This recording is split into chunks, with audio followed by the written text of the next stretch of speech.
Eric Janssen.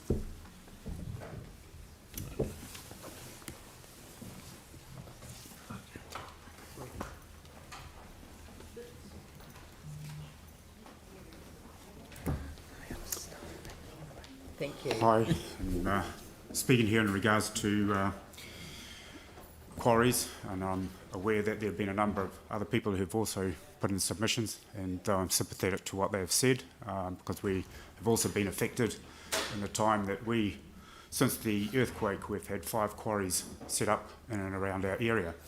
But the thing that concerns me is that there seems to be almost an ad hoc approach to this. I'm aware that the Independent Hearings Commissions at the time was set up also partly in due to the fact that there was not going to be enough gravel to sustain and rebuild Christchurch.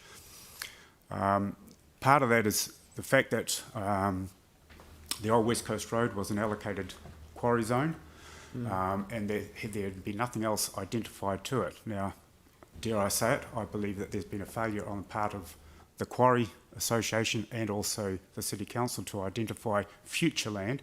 And the association and the council, I think, were aware that there would be more gravel required, irrespective of the earthquake, because we also had the northern and the southern motorway, which was on the books, and that was going to be taking a huge amount of gravel. But what has happened now is that we've finished up with an ad hoc approach to quarries popping up left, right and centre, creating uncertainty for residents. So I've accepted the fact that we are effectively almost going to be pushed out of our area. But what we are going to be left with is holes scattered all over the boundary or the outskirts of Christchurch. Now, what are we going to be doing with that? That's my question. We're going to have these vast gaping holes either backfilled with rubbish, because at the end of the day it's concrete and whatever else that is backfilled into there. And as I've said in my submission, what sort of a legacy are we going to leave to our future generations, in the sense of we only need to look at the corner of Royalfell Ave and Waireki Road. That used to be the old Ashby's pit in there. That had been backfilled. That had to be then cleaned out, dug out and backfilled under supervision of an engineer. Likewise to the one on the corner of Avonhead Road and Grays Road and by the airport there. So I suppose for me, my question is, what is the council in its planning endeavouring to look at, and how is it going to be planned out? I have put a suggestion. I've suggested that to ECAN staff, and I've said it to even City Council staff, that I believe that the city grows as the cities grow, that Rolleston, Templeton and Christchurch effectively will become one over due course. How many years that takes, who knows? And we're going to be left with these gaping holes in between. Now, we also know that there's not enough backfill to fill these holes, and I think Mr Major can agree to that. And so I've suggested to a few of them, and I've been met with a sort of a blank stare, is that instead of to look and identify a suitable bit of land that can be quarried out, that then in future years for the greater Christchurch, Selwyn, that could be either turned into a lake for recreational use, or could also be used for just other recreational uses. So rather than this ad hoc approach, that we actually plan ahead, and I'm not, for me it's not going to affect me, but it will affect the next, generations after us. Are we going to leave them with holes that they're going to have to dug out and refill again to build on? So thank you. And because of the variety of planning processes that we're involved in, the LTP isn't entirely relevant to the points that you're making, because it's the bigger picture. It's around the district plan.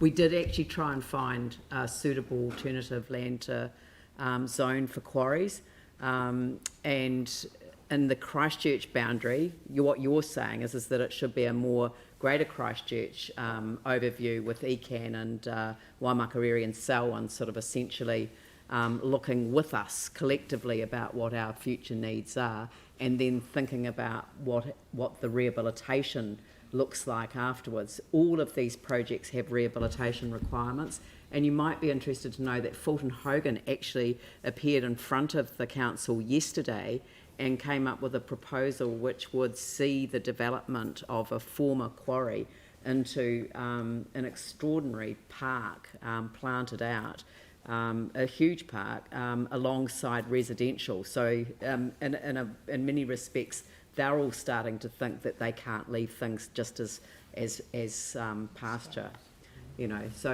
and if you think of the Hallswell Quarry Park, that's a magnificent asset for the city. So I think people are willing to have these conversations now, but I think you're encouraging us to make sure that we've got the resources on budget to make sure that we can actually deliver the better outcomes than perhaps that were the focus of the past. And I think also the fact, council has a requirement also to create certainty within residents, and if anybody goes out the northwest or out, out our way, Yoldhurst and to Selwyn and whatnot, there is no certainty. No. So we tried to get a bigger buffer, and we're not successful. So, but I think that the only way that we can transition into a better future is to think about thinking about needs in advance and planning for it in advance, as you suggest. So I think it's been a very helpful submission. Thank you.